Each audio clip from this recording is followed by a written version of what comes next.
Hi, friends, and happy Monday. Welcome to the very first episode of what I'm calling for today, live with Lisa, Hendey, and friends. So this is kind of a reboot of my old podcast that I just looked up this morning, has been going on since September 2007, not consecutively, but over the years. I've had lots of conversations with lots of people that I'm thrilled to now call friends, and I've been off the podcasting wagon for just a few years and decided I'm going to jump back in, but I'm going to do it no frills, because part of the thing about podcasting is that the challenging part is not the talking. It's the part that comes after the talking. This is the fun part, hanging out with you and getting to visit with friends and guests and things like that. But the challenging part comes when you do the post-production stuff. So this is, I hesitate to even call it a podcast, because while I'm going to put it out on an audio feed, I won't be doing a lot of the bells and whistles that go along with traditional podcasting. So for right now, you're not going to hear fancy introductions and lots of theme music, and there aren't going to be commercials or anything like that. It's just going to be a couple of friends chatting on a Monday or whatever day it ends up happening to be. So I'm glad if you found your way here and you're watching, that you're with me today. It's Monday of the first week of Advent, and so we're getting our hearts ready for the season of Christmas. And this feels like one of those Advent seasons where you need to fasten your seatbelt and just jump right in, because we don't have very much time between now and Christmas. By today's calendar, we're almost there. So for fun today, I thought what I'd do is bring in a willing victim, and that's my dear friend Morera Johnson, who is the author of an amazing book. Maria's book came out a few months ago. I don't know if you're seeing this backwards or forwards, but Supergirls and Halos is a book that's really close to my heart, and something that I wanted to share with all of you. But I thought, rather than just doing a traditional email interview like I've been doing on my blog lately, Maria is just such a fun and amazing person that I thought it would be really fun to bring her in and to invite her to be a part of the show. And what we've been doing is testing out the features of Facebook Live, which enable us to bring on a guest. So I'm waiting to see Maria's name in my feed to indicate that she's there and that she's ready to be brought in. I see a lot of friends popping in now, like Heidi. Hey, Heidi. And Billy Newton and Rebecca. And I'm waiting to see you, Maria, to see if you're there. So let me see if I can add you. This is part of the fun of live podcasting, right? Is no producer and lots of technology issues. So we'll see. Let's see if we can invite Maria to come on board with us. So the setup right here. Oh, there she is. And let's bring Maria. I just invited you, so hopefully you'll get this invitation. So this is the part that I'm talking about the sort of live in the moment action. So Maria, are you watching on your cell phone? I think there she I'm there. is. Hey! We did it. Hooray. Awesome. Oh, phew. Now I can relax.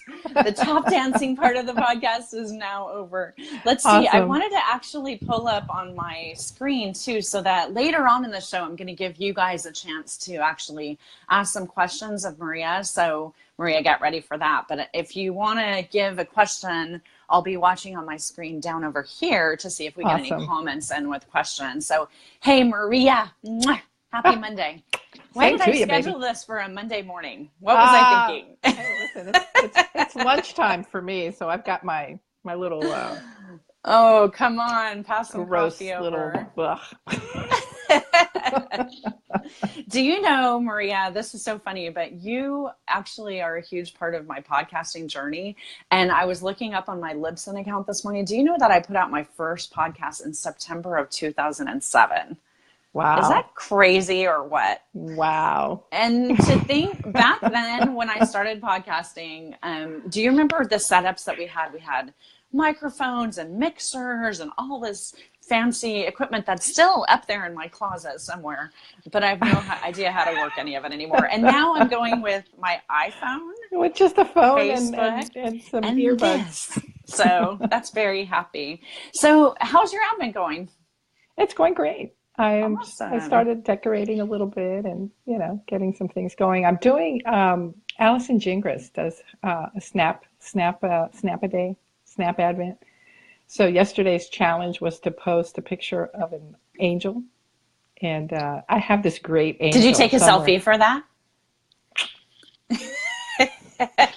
Do you see the little horns behind here? I think maybe that's the right one. No, but I have this great angel that I found years ago when I was looking for statues to put in my yard. And it's just a pathetic angel that looks like it's vomiting, and it's just he's just and I really wanted to post that, but I thought, no, I can't do that.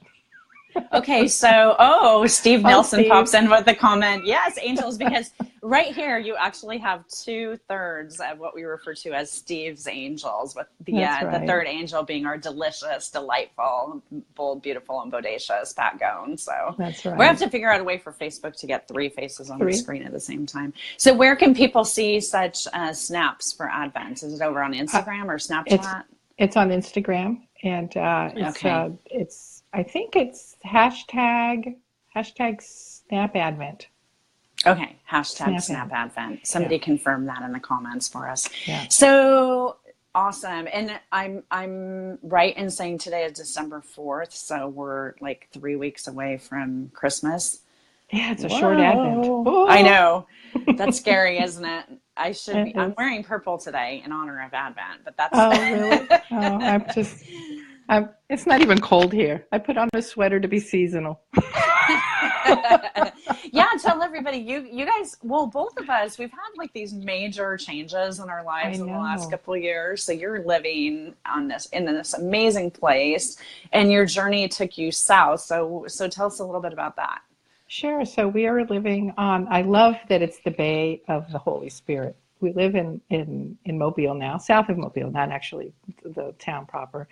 And on an island south of there, as in Alabama, and so we have bayfront property. So we sit out on the dock every day, drink our coffee, say a prayer. I love that. Thank you. You know, I need those prayers.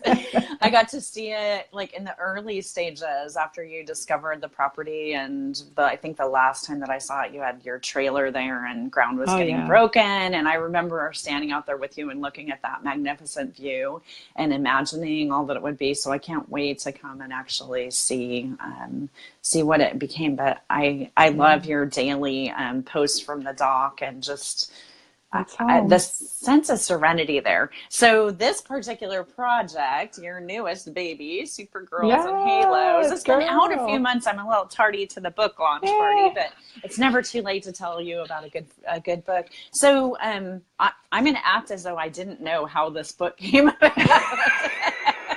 So just tell us. Because on that great adventure where we were driving through the mud fields. This is Maria's second book with Ave Maria Press, with the first book being my Badass Book of Saints, which this was so fantastic that everybody clamored immediately for a second book for Maria, which is when we got this book. So tell our friends why this book was so close to your heart, why you wanted to write this particular book.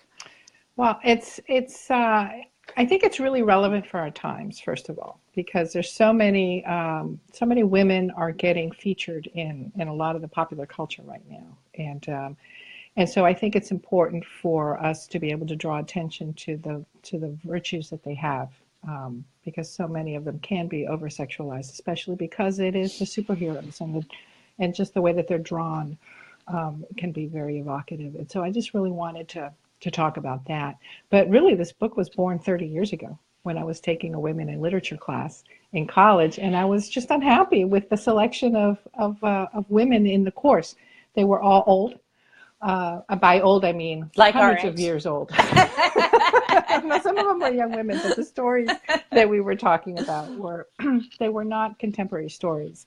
And I thought, we need to talk about some of the contemporary women, and that really just kind of stayed in the back of my mind for so many years until I saw this whole explosion of such popularity for female leads. And as soon as I heard that they were going to be working on Wonder Woman, this was, it takes a couple of years to get a book launched. And Yeah. so this was a couple of years ago that I had, started to read about, actually, Joss Whedon was going to be writing the script for the Wonder Woman feature film. And I thought, oh my gosh, this is my time now to finally say what I wanted to say 30 years ago, plus in my faith journey, to look at it through a Catholic lens. And so I tied my conversation together with the virtues and with real superheroes, which are the saints. Yeah, I love that. Well, first of all, let me say for all the guys out there who might be like, this book has the word girls in the title. Let me just say that we're hoping, I secretly hope that there'll be a second follow-up to this, but that really anyone who needs to grow in the what we call the cardinal virtues, this is a book for you. And for many reasons, I think men actually in this age should be reading this book as well. So don't let the fact that this is superheroines keep you, if you're a man, from diving into this, especially if you're someone who loves popular culture and who loves Maria as much as I do. I think guys out there who are listening that know Maria will know that her work transcends. A lot of what we talk about in this book is the feminine genius, but we're in an age where men need to understand that. And without getting political in any aspect, I'll just say that I think this is a great book for anyone. So those cardinal virtues, what are the 4 cardinal virtues? Baltimore Catechism time. Oh, gosh. I'm on the spot. I need to cheat with the book. Prudence, fortitude, justice. Prudence, fortitude, justice, and temperance. I have to say them fast, and I have to say them in the order that I learned it. I know. So it's interesting, like when you set up to frame a book, when we were having early conversations, I got to kind of daydream about this book early on with Maria. And I think we were originally calling it Beyond the Cape, which I love because of what you talk about in the introduction. So say a few words just about that concept of setting the cape to the side when you're a superhero. Oh, yeah. Where that comes from. It comes from The Incredibles, and I'm so excited that, have you seen the trailer for The Incredibles 2? I haven't seen it yet. Oh my gosh, I can't wait. So Edna Mode was always my favorite. And remember when Mr. Incredible goes in to get his new super suit, he wanted a cape, and she was like, no capes!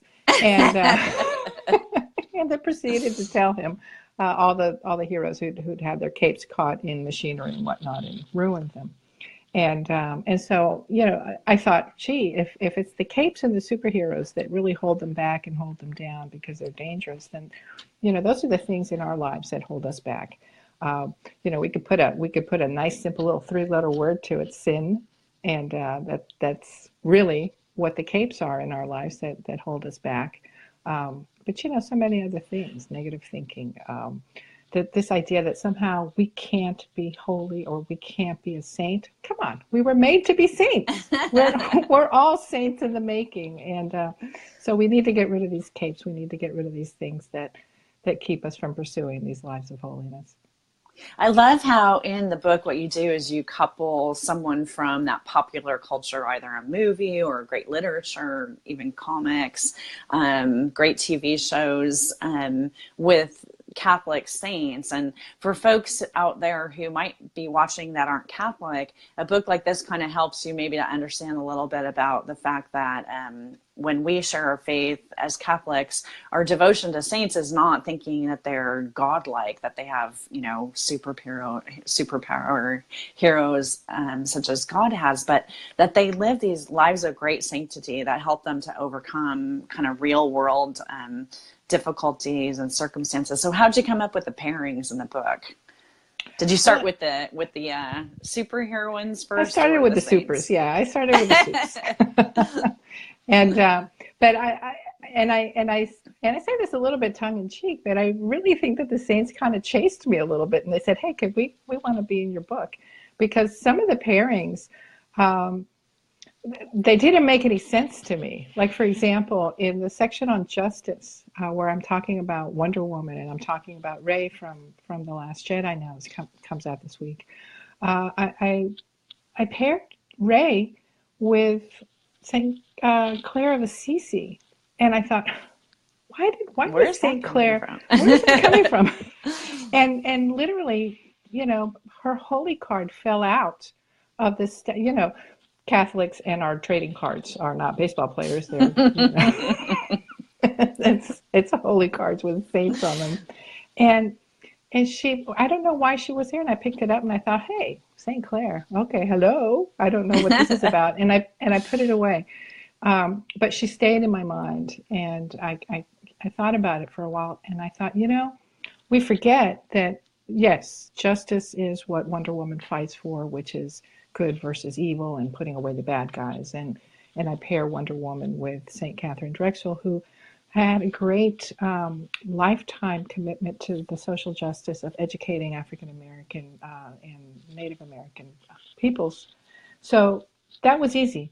And Rey, sure, she's also seeking justice in the galaxy, right? And then here we have St. Clare of Assisi. How does she fit? She was a contemplative. She lived in a monastery. She was in a convent behind walls. And I thought, well, because that element of justice we forget to talk about, which is the justice that we owe God. We owe him our praise and our worship. And St. Clare exemplified that in the story that I tell in the book, which is at the end of her life, she was on her sickbed, and the Saracens were invading Assisi, and they were actually at the convent gates, bringing down the walls. And the sisters came to her and said, help. And she says, I can't do anything about it, but I will bring in the big guns. She invoked her superpowers. She invoked her superpower, which is the supreme power. She went and took, and I don't know, I've read so many different cases of it that, was it a monstrance? Was it the tabernacle? But she went to the monastery walls and she brought Jesus to the forefront. And the Saracens backed away and they left, but not only spared the convent, but spared the town. So, when are we going to make that movie, Maria? What an epic movie! I know. I so want to go back to Italy, and I so want to go to Rome as a faithful Catholic now. The first time I was there 30-something years ago, I was there as a happy pagan, looking to the sights and not really realizing where I was walking. So if you're just tuning in, because we're on Facebook Live, this is a reboot of my podcast, and we're using this great technology to visit with my friend Maria Johnson, who is the author of a fantastic book called Supergirls and Halos. And this is a great time for me to tell you that if you have a burning question for Maria, the ability for you to pop into our Facebook and leave a comment, and in a few minutes I'm going to be glancing down at my computer and seeing if I can find any of your questions for Maria for her to answer. But in the meantime, I'm giving her my own questions. I just saw our friend Steve Nelson tell us he's going to plan a trip, and Steve, I'll go on that trip. That sounds awesome. How about a Supergirls and Halos pilgrimage with Steve's Angels? Does that sound awesome or what? I think that would be so fun. Have to go to Australia, to Assisi, all over the place. So Maria, in Supergirls and Halos, like, I love the whole book, but one of the parts that really speaks to me, perhaps because of my frequent trips to confession relating to the lack of this particular cardinal virtue, is the section on temperance. And in Temperance, you wrote about, in one of the chapters, you wrote about Katniss Everdeen and St. Mary MacKillop. And there's a line in here that I just wanted to read to everyone, because I think it kind of comes to the heart of why this book works so well and why these pairings are so significant. Maria says in this chapter, it's a chapter on champions of caring and compassion.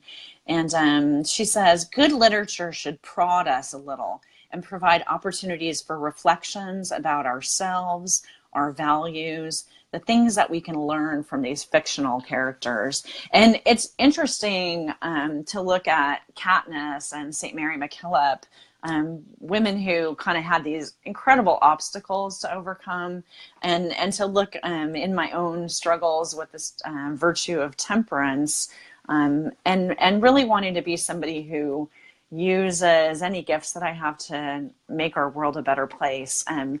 Where did these two get paired together, and why are they so significant to you?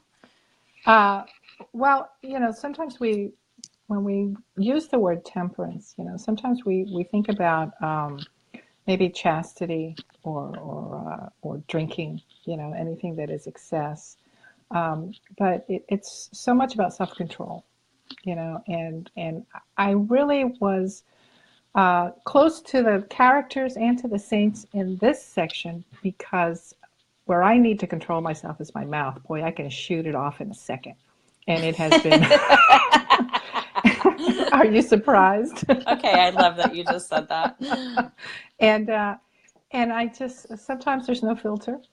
As I've gotten older, I've learned to temper, some of what I say. But that's really a big failing for me. And so this whole issue of self-control is really at the forefront of these two characters. Now, Katniss, to me, in the whole literary piece, in the trilogy, was a disappointment to me at the end, because she acted, I thought, in the way that was satisfying to her instead of what was the right thing to do. And, spoiler alert. I don't know. It's been out so long. I know. If you haven't seen it or read it, I have no. I'm sorry. Here's my lack of temperance. I don't care. So I thought that she was a great example, because in her hunting, if you will, she had to wait. She had to wait and exhibit a lot of patience before she could act. But really, the fascinating story here is Saint Mary of the Cross, Mary MacKillop, and she was a saint that kind of fell into my lap, because I discovered her really deeply on vacation in Scotland, less than a month before the book was due. So, so she was. That's the last chapter I wrote. For the publisher who may be watching right now, she wasn't procrastinating. She was just waiting for divine inspiration. It was just the last chapter that I was working on, and Saint Mary's story is so amazing, because she's in this wilderness in the outback in Australia, and her spiritual director really is encouraging her to found an order of nuns to serve education, but he wanted it uniquely Australian. And so here's Mary MacKillop, and she's a spitfire, and she gets it done, and manages to mess up some relationships. And the one of the bishops was very upset with her, and bottom line, he wanted her to live in a convent, and she believed that the order's charism was living among the people that she was teaching, that they were teaching. So she ended up excommunicated, and she took it well. He excommunicated her. She said yes and walked out, and did not cause a scene, and did not try to talk to him, did not send anyone after. She just let that lie. And that was actually, I'm going to say that her following at that point was very large, and that she had the potential to create great waves. So I think her temperance and not kind of like engaging in egotism that maybe would keep her from, creating a big explosion in her community, and possibly risking the faith lives of many, many people. And probably, and I'm sure that she thought about all of those things, or the Holy Spirit. Maybe I say that sometimes the Holy Spirit comes in and just clamps my mouth, so I can't say things. and certainly that probably was such a case. And it only lasted a few months, and I think that it was on his deathbed that the bishop rescinded the excommunication. But it kind of stuck with her too. And she went on to be Australia's not only first female saint, but first saint. That's right. A real superhero. Right. She's a great inspiring story, and close to my heart, because I'm a teacher. So that was also something that was very, very special to me. So if you're just tuning in here on Facebook Live, I'm Lisa Hendey. We have no lower thirds here, so I'll just say I'm Lisa Hendey. And with me is my dear friend, Morera Johnson, author of this amazing book, Supergirls and Halos. This is a new selection from Ave Maria Press, and people might be wondering where you can get a hold of this. Maria, where's the best place to pick up Supergirls and Halos? Well, Ave is having a fantastic sale this week. So I think today, if you use the Joy 17, gosh, what is it? I'll look it up. It's I think it's Joy 17 password. You can get free shipping if you get it at AveMariaPress.com. And Friday, all the books are going to be on sale for $10, and mine's one of those titles. So that's a great way to get it. You can go to Amazon if you want your free shipping. And if you're somebody who's lucky enough to have a Catholic bookstore in your neighborhood, definitely go in there. If they don't have it, then ask them to pick it up for you. And I just want to give a shout out to all our Catholic bookstore owning friends, because any author of a book like this will tell you that writing the book is half the challenge, and the second half is sharing the good news about the book. So our friends that run bookstores do so much to support us. It makes me want to say one thing, which is, Maria, speaking of superheroines, do you know, for the very first time, the Daughters of St. Paul, our friends, the Paulines, they're bringing their Christmas singing and dancing show to Los Angeles. So I know, I'm so excited. So it's like, you know, that movie Sister Act that was on a few years ago, like way back, when was that, in like the 90s or something, with like Whoopi Goldberg? Too long ago to really... I know, but it's just like that, only with Christmas. How awesome is that? So I think they're going to New Orleans too, actually. They're on like a big tour, but it's a big deal that they're coming to LA, and they have 2 nights here. And I'm going to be going on December 15th with some girlfriends of mine. If you're watching Facebook Live and you live in the LA area, I know you should be. You should be. And even if you don't live in LA, you should drive here just to see the Daughters of St. Paul singing and dancing and doing Christmas tunes. It's going to be so awesome. So let's see. Back to a few years ago. Time flies. Like 30 years ago. Yeah. So I wanted to ask you about, for Supergirls and Halos, what's your favorite, like what was the chapter that you had the most fun writing in this? Oh, well, see, that's a good question, because that's not what I thought you were going to ask me. I thought you were going to ask me which was my favorite hero. The most fun that I had writing, gosh, I think I have to say, I don't know. I love them all. Which one did I have the most fun writing? I think I loved writing about Lieutenant Uhura, who was my first hero. And I paired her with Saint Kateri. Would you call that your favorite chapter too, or? I think my favorite chapter is the one with Dana Scully and Saint Teresa, Benedicta of the Cross, and that's because that was actually the most personal chapter in the book, because it's about my own faith journey. I faded away from the faith in my 20s and early 30s, and when the X-Files came on, I was already pretty actively moving back towards communion with the church again, and so a lot of the things that Dana Scully experienced resonated with me, and so I think that was the most personal chapter. It was not an easy chapter to write, but it was, I think, authentic.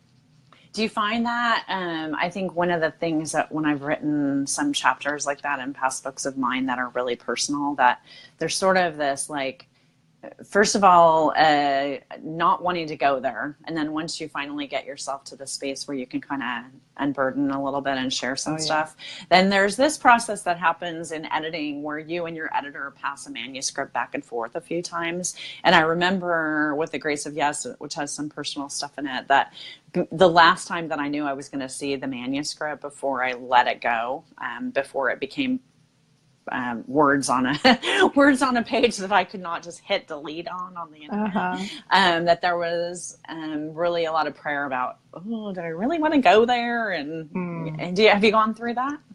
I have, yeah, and more so I think with my Badass Book of Saints, in the chapter that I read about my husband's illness, But you're so awesome. I keep it really close by. But I had a friend who passed away a few years ago. His name was Jeff, and he was a writer. He was a journalist. And I was sharing with him, and this is 15 years ago. This is even before I was actually blogging. And he says, if you're going to write, then you need to tell the truth, and you can't let the truth keep you from writing. You can't be afraid of the truth. And I always kept those words close to my heart, because what's the purpose? What's the point of my having a platform where I can share some of these things, and then I'm not going to be truthful about everything? That doesn't mean that I have to reveal everything, but I am talking selectively, praying for discernment. I'll say for me, and I bet you found this when you go out to do retreats or speak at women's conferences, that those things that were often the hardest for me to put into writing are the things that when people come up to you with a book that's been well highlighted and underlined, and they say, this really meant a lot to me. Oftentimes it's those things that were so tough to put down on the page, that when we reveal those aspects, it's interesting. And I'll just say, part of the reason for the reboot of the podcast and kind of looking to rename it a little bit is that I think we're reaching through social media a lot of people that are on that part of their faith journey that really just need somebody to walk alongside them no matter where they are. And so I think there's so much great stuff out there in the Catholic realm that's specifically catechetical and, really kind of uniquely Catholic. But what I'd like to do with whatever it is that I'm doing here with the show is to try to kind of throw open the doors a little bit and just be a friend to whoever comes along wherever they are in their faith journey. I feel like that there's a lot of kind of misunderstandings about our church and also just people who have really important questions. I certainly have a lot of those myself. And so, looking to just be a companion to people on social media for where they are in their faith walk. So if you're not comfortable leaving a comment, please liberally use the direct message feature on Facebook and share with me what it is that I can be praying for with you, or what your questions are, or how I can walk with you. I promise you I will not have all the answers to the questions, but that I'll walk alongside you while we try to find them. And I think, Maria, you live in a space like in the work that you do where that's actually a lot of kind of your interaction with people too. You certainly have a strong faith community around you, but also a lot of people who aren't active in church circles. How do you kind of explain what it is that you do to people like that? Well, we just have to live the faith. We have to live what we believe, and that pulls so much. I don't know. I don't want to sound new agey, but energy. And maybe it's the Holy Spirit working through us. But I retired last year from working full time in secular education, higher education, and I find myself back in as an adjunct, teaching a couple of classes here and there. And I've always worked in the public sector, and it's hard. It's hard because sometimes we're at odds with our faith and what we're being asked to do and or support, and so all I could ever do was just go to work to love people, and it really just you can't go wrong with that, I think. Yeah, and you do a lot right. So again, if you're just tuning in, because I know we're getting people every couple of minutes here on Facebook Live, oop, that's the wrong book, but you should read this one too. My guest is my dear friend. $2. Actually, just get both of them. Get both of them, right? My guest is my dear friend Maria Johnson, and she is the author of this fabulous new book out from Ave Maria Press, Super Girls and Halos. And this week, during the first week of Advent, we have just some great specials going on over at Ave Maria Press. So go to avemariapress.com to pick up this book and lots of other ones that are on good sale this week. I'll just share that the reason that you find a lot of Catholic authors going on podcasts and doing blog tours and all this is that getting the word out about a book in today's day and age can be really challenging. I think I shared with Maria that the sense that, wow, is anyone really even reading books anymore? I've had experiences a lot of times of being in airports where, Maria, didn't it used to be that when you go to the airport, you'd see people like reading a novel, like John Grisham but everybody's or Harry stuck Potter. on their phone now playing weird games. Yeah. So, and I mean, if you really want to read Maria's book on your phone, you can, because there's a Kindle version of it. But there's something really special about being able to take a book like this and highlight it and stick little flaggy things in it and just kind of make it your own. And so, really consider, if you've got a gift list to fill this Christmas, maybe putting a couple books in there. And certainly for anyone, but especially for women and young women, Supergirls and Halos is an awesome gift idea. So I want to ask anyone if they have a question for Maria. So you have a couple minutes, if you're watching, to leave a question in the com box. If there's something that you would like to ask Maria about, let me know and stick a comment there. In the meantime, Maria, what is going on? What are you working on these days? Like, what comes next? Because a book like this has been in the works for 18 months. So you're already on to whatever your next set of projects are. So what's going on, dude? I've got some ideas, but they're all in the idea phase. Actually, I am, what I've done? I've resuscitated this novel that I was working on for, I don't know, it's been like a decade. Okay. Are you allowed to tell any of it? Of the novel? It's just a novel. It's an adventure. No, it's a story about redemption. We'll leave it there. I don't know. I'm not superstitious or anything, but I find that when I talk about a project, it like does that happen to you? I mean, as a writer, now writer to writer, if you talk too much about it, then you kind of lose interest in it. Yeah, I know exactly what you're talking about, but sometimes I need to kind of float it out there a little bit. I've been reading this book. Well, I'm gonna cause vertigo on Facebook for just a second while I grab this book over here. Oh my gosh, my office is filled up with books, but I've been reading this. Do you know this book, Maria? Save the Cat. Yeah, the last book on screenwriting that you'll ever need. So, I live in LA now, so I have to keep up with all the Uber drivers. Wait a minute. In LA, when you take an Uber, usually they're... No. But actually, I don't know. I'm going to read all kinds of things into you reading scripts. I used to write scripts 100 years ago. I see Greg Willits is watching. You do. Hey, Greg. So actually, the reason that I'm reading this book is it was recommended to me by one of my friends who writes great Catholic young adult fiction. And when I was at the Catholic Writers Guild conference last summer, she recommended this for people who are working on fiction. And so I've been reading this book because it has, if you live in LA for very long, then suddenly all of a sudden you start thinking about daydreams of, I could make a movie that's better than that one. So, but that's not why I'm reading it. But stay tuned. Lies. No, I wonder. But one of the things that the author of this book talks about is writing loglines and then kind of floating out your idea. So if you can't, in about 2 lines or less, catch the interest of somebody in your story, should it really be something that you're writing? And so I've been kind of testing 2 ideas that I have for adult fiction. And so I'm kind of working on my elevator pitch of that 2-line thing. And it's interesting because he says in the book, I say it to everybody, like somebody in line at Starbucks or somebody who's stuck in the elevator with me or whatever. I'm not quite going that far, but I am kind of playing around with a couple of ideas. But it's a different kind of voice, right? Writing fiction. Yeah, it is. Yeah. It's very different. It's hard. Well, I don't know. Let me take that back. One of the funny things that happens to me, look, Steve has a question. One of the funny things that happens to me when I'm writing fiction is that I step away from the keyboard and the characters take up space in my brain, and then they go on. They have their own conversations, and entire scenes play out in my brain when I'm driving or when I'm trying to get to sleep. And then I think, I should get up and write it. Lost.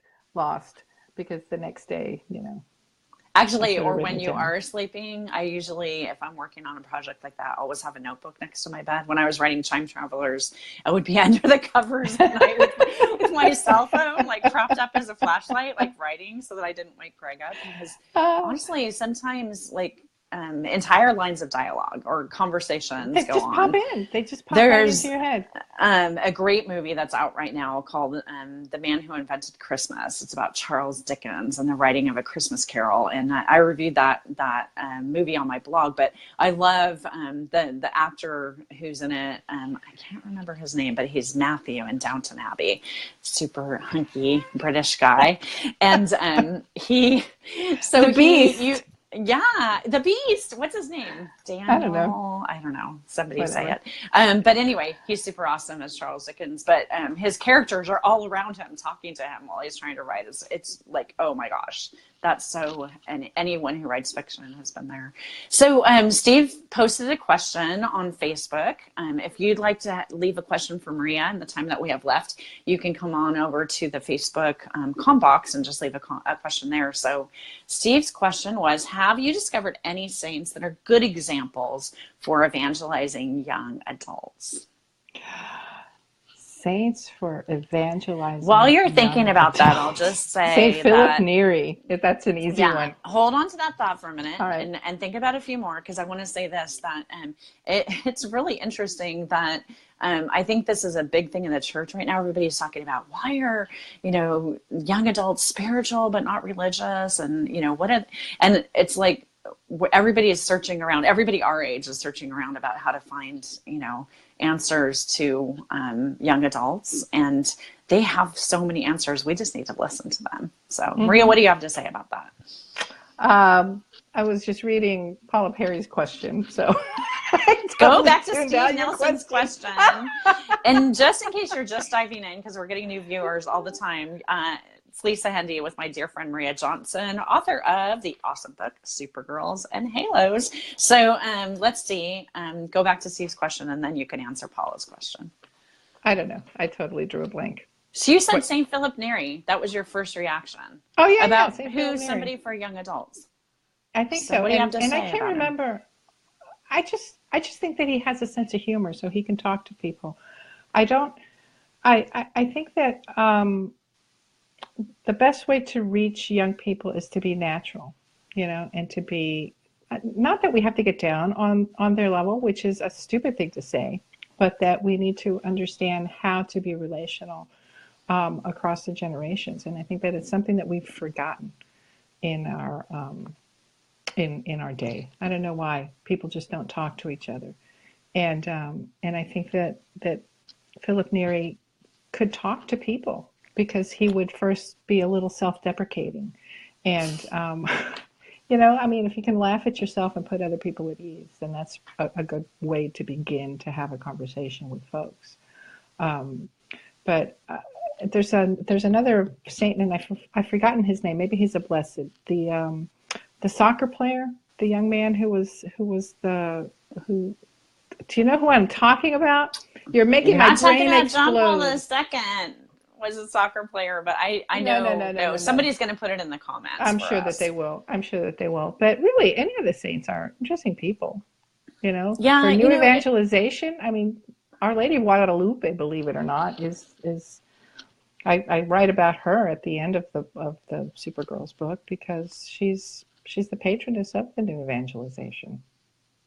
Yeah, I can only be a mom. That's what I know how to do. So a mom and a teacher. So that's what So I reach out with love, and that's the way that I evangelize. There it is. It's Blessed Giorgio Frassati. I think that he's a good one. 10 points for the woman whose last name no one can pronounce. My lovely Barb Shashkevitz. You're the best, Barb. So Paula asked a question that's actually a little more, maybe more challenging, which is, which female saint can help me to find my way out of feeling lost and sad, to help me pick myself up and live my best life ever? So how would you respond to that very challenging question, Maria? I think with Saint Mary MacKillop. she was in a sad place for a lot of her life. She grew up in a very poor family with a lot of the kind of drama that comes with poverty, and she looked for a way out and worked toward that. And I think that she's a good model for that. St. Mary. Yeah, I think she's a great one, and I just, as a personal note to my dear Paula, because I know you, and I want to send a virtual hug across the miles and just say, I know your heart. And I think we all kind of go through periods where we have,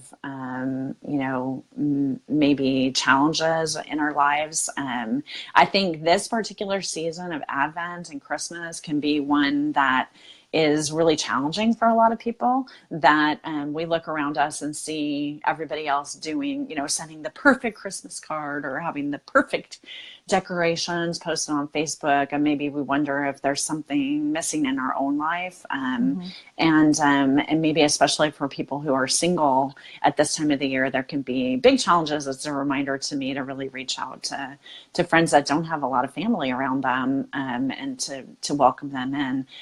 Paula, I know your heart. And the one person that I turn to when I'm kind of going through those moments in my life is Mother Teresa. To read her writings on, her own kind of dark night of the soul and spiritual challenges, and to know what she walked into every day of her life, the poverty and the despair that was all around her, and how that woman just kept going through spiritual trials and physical trials, and just, all she did. I think she's a great one to have on speed dial too. So. Yeah, and one of the things about, I think that stand out from Saint Teresa of Calcutta is that she said that the commitment is the thing. This isn't about what you're feeling it. It's about the commitment to say, today I'm going to do this. Today I'm going to feel this way, or today I'm going to respond in this way to these challenges. So. She's a great one. And, I think I saw Heidi was maybe in the chat room. She's got a great Advent book about Saint Teresa of Calcutta, if she's still around. Oh, I should go on my bookshelf. It's on my bookshelf. It's in another room. I know, but I'm tethered. It's great for by Advent. this. I've got this set up here on this. Heidi, what's the name of your book? Yeah, I would have to pick my tripod up and carry it over there to my bookcase. Maria, do you know? I will just leave this as a little teaser, just because I love you so much, Maria, that I have actually 3 books in the Johnson section of my bookcase, and there was a very slim one right in between it that I did not bring up for the podcast. It's called Advent with Saint Teresa of Calcutta. Yeah, that's not the book that I'm talking about. No, you're talking about, what do I call it? Things my mother never told me. Is that what I call it? What's the title of it? Is that available? It's on Lulu. Yeah, you can buy it. Is it? Yeah, you can buy it on Lulu. My goodness. I should have brought it down. I love that book. Things my mother never told me. It's about menopause. Where's Steve Nelson to pass out right now? Steve Nelson is now blushing in the call box. Whatever. Heidi's book, Advent with Saint Teresa of Calcutta, is excellent. And that's a big one that you can get a hold of. Just go to Amazon and get it. I'm positive it's over there. And it's a great resource for anyone. Steve Nelson now thinks that we're scandalous. Maria, whatever. I know, whatevs. Come on, whatevs. Steve. So I could talk to you all day, but I'm not going to, for the sake of the fact that people actually have real work to do, perhaps, and things like that. But I just want to say thank you for writing Supergirls and Halos, readily available at AveMariaPress.com today for free shipping, or anytime at your local Catholic bookstore, Amazon, or Barnes & Noble. So for you, leading up to Christmas, what are your hopes for the next couple weeks? I just want to get the house ready. I finished Christmas shopping. And what? Yeah. I finished Nice. Christmas shopping. Isn't that sick? I don't even know how it happened. It When must be did you? retirement. When did I Yeah. start? Last Yeah. week. Last week. Wow. Hardcore. That's awesome. Hardcore, hardcore. I'm gonna get some Christmas cards out of the mail this week, and then I'm done. But I still use your pretty little book, the with the O antiphons. Oh, I Radiant do. Dawn, Yes. Oh, which Radiant sadly just Dawn. went out of print this year. So it's Really? now a collectible. So hold on to Oh, it. John and I love it because when the kids were a little younger, that they had no interest in the longer selection, we just read the short little prayer at the end. But now he has to listen to me every evening. We started last night. So, That's beautiful. but Well, I want to say thank you for being a willing victim of this first experiment. So, for everybody that's watching or if you're listening, if you could give me some feedback and let me know if you think this format works for you, what you enjoyed about it, what you'd like to see next time. I'll tell you, as I said at the very beginning, that I'm going to keep this very low frills. That it's not going to be overly produced because I just don't have time to do it. My goal is to kind of get together about once a week with a friend here on Facebook and to chat and visit in this way and to involve you in it. When I get more kind of courageous about using the system on Facebook, we have a way to bring people in to ask their questions. So we'll do that.